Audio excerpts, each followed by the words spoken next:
Isang napakagulong lagpas 24 oras ang lumipas sa gitnang silangan matapos ang sunod-sunod na airstrike ng Amerika sa mga pasilidad nuklear ng Iran nitong weekend. Lunes ng gabi, tumugon ng Iran sa pamamagitan ng mga series na matagal nang inaasahan, tinarget nila ang base militar ng US sa Qatar. Sa unang tingin, akala ng marami ay magtutulak ito sa biglaang pagtatapos ng gulo. Nagpasalamat pa nga si Trump sa Iran dahil daw sa maagang babala tungkol sa anya ay napakahinang tugon.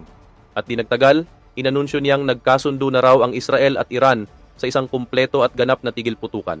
Pero sa kasamaang palad, lalo na para sa mga umaasang maiwasan ang isa pang pandaigdigang digmaan, wala pang 3 oras mula ng epektibo ang tigil putukan, inakusahan ng Israel ang Iran ng paglabag sa kasunduan.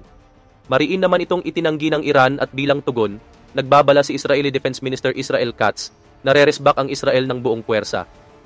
Sa video na ito, tatalakay natin ang tigil putukan na yan at kung bakit kahit tumagal pa ito ng kaunti, malamang ay hindi rin ito magtatagal sa mas mahabang panahon.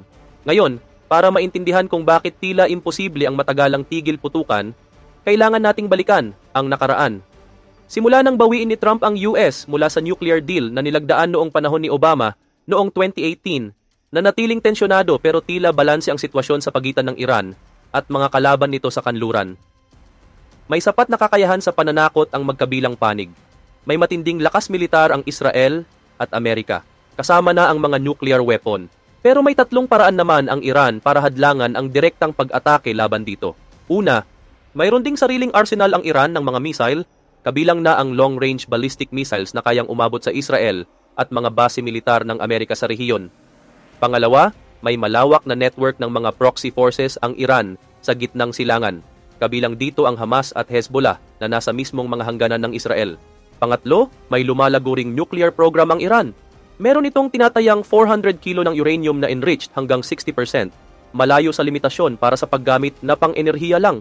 Dahil dito, naging mas maingat ang Israel at Amerika sa posibilidad ng direktang pag-atake. Lagi kasing may panganib na kung gigilitan ng Iran, baka bigla itong magmadaling bumuo ng nuclear weapon. Pero sa kabilang banda, tila pinili ng Iran na huwag itulak ang uranium enrichment sa 90%, ang level na kailangan para makagawa ng armas. Malamang ay alam nila na kapag lumampas sila sa linyang yon, mapipilitan ng Amerika o Israel na gumanti ng todo. Kumbaga, bago pa man sumiklab muli ang kaguluhan kamakailan, umiiral ang isang tensyonadong balanse sa pagitan ng Iran at ng kanluran.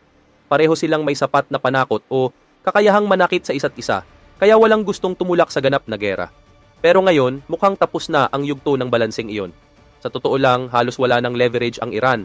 Sa loob lang ng nakaraang linggo, sinasabi ng iba na halos naubos na ang missile stockpile ng Iran.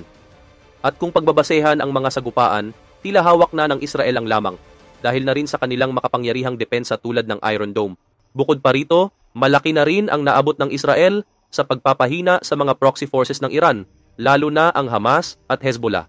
At dahil sa pagbagsak ng rehimeng Assad sa Syria, naging mas mahirap na para sa Iran na masuportahan ang mga kaalyado nitong militanteng grupo. Kahit pa may debate sa epekto nito, ang mga airstrike kamakailan ng Amerika at Israel sa mga pasilidad nuklear ng Iran, lalo na sa Fordo, ay tiyak na nagdulot ng pagkaantala sa programa ng Iran. Ang ibig sabihin nito, malaki na ang diferensya ng kapangyarihan sa pagitan ng Iran at ng mga kalaban nitong nasa kanluran. Hawak na ngayon ng Israel at Amerika ang lahat ng alas at halos wala nang natitirang alas ang Iran. At ito ang pinakaugat kung bakit hindi uubra ang pangmatagalang tigil putukan. Malamang naggagawa ng paraan ng Iran para makabawi at makuha ulit ang leverage. Posibleng tahimik nitong ituloy muli ang nuclear program sa pag-asang maibalik ang kanilang kakayahang manakot o depensahan ang sarili. Hindi makatotohanang isipin na basta na lang tatanggapin ng Iran ang pagiging sunod-sunuran sa Israel at Amerika. Likas na may takot ang pamahalaang Iranian sa panghihimasok ng dayuhan. At dama nila na kailangan nilang magkaroon ng paraan para hadlangan ang muling pakikialam ng mga ito sa hinaharap. At ang pangamba ng Iran ay hindi rin naman walang basehan. Sa loob ng isang siglo, paulit-ulit na silang naging target ng mga operasyon ng kanluran. Noong 1953, pinabagsak pa nga ng CIA ang demokratikong halal na punong ministro ng Iran. At sa mga nakalipas lang na araw, umatake ang Israel sa Iran habang abala ito sa pakikipagnegosasyon para sa panibagong kasunduang nuklear kasama ang US. Mas lalo nang naging malinaw ngayon na malalim na ang penetration ng intelligence ng Israel sa loob mismo ng seguridad ng Iran. Parehong sina Trump at Netanyahu ay hindi rin nag-atubiling magpahiwatig ng interes sa pagpapabagsak ng gobyerno ng Iran. Isang patakarang tinatawag na regime change.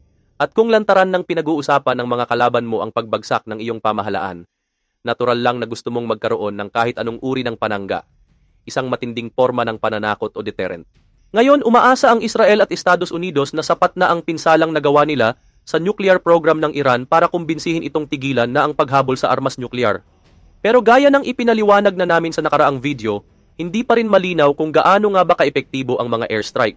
Kahit anong igiit ni Trump, lumalabas sa satellite imagery na baka hindi naging ganoon kaepektibo ang pag-atake sa Fordo, ang backup enrichment facility ng Iran.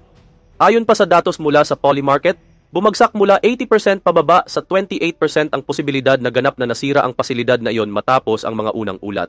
Dagdag pa rito, inanunsyo na ng Iran na magtatayo ito ng panibagong lihim na pasilidad para sa uranium enrichment, habang itinago na rin nito ang 400 kilo ng 60% enriched uranium mula sa mata ng UN Nuclear Watchdog. Hindi ito ang kilos ng isang bansang sumusuko sa ambisyong nuklear. Ibig sabihin, nananatili pa ring may sapat na enriched uranium ang Iran, nakakubli kung saan, na maaaring gamitin para gumawa ng ilang nuclear warheads. At malamang may natitira pa rin silang kakayahang mag-enrich, kahit pa sabihing tuluyang winasak ng Israel at Amerika ang buong nuclear infrastructure nila, mula stockpile hanggang centrifuges. Pero kahit pa ganoon, hindi rin malinaw na susuko na lang ang Iran. Alalahanin natin na lantaran silang pinagbabantaan ng regime change, at kung tutuusin, ang pagkakaroon ng nuclear weapon na lang ang natitirang posibleng paraan nila para hindi sila tuluyang mawasak. Hindi rin nila nalilimutan ang sinapit ni Muammar Gaddafi sa Libya. Matapos niyang talikuran ang nuclear weapons program ng bansa bilang pabor sa kanluran, lalo na matapos ang invasyon sa Iraq, 8 taon lang ang lumipas ay pinatalsik at pinaslang siya ng mga rebelde sa tulong ng NATO.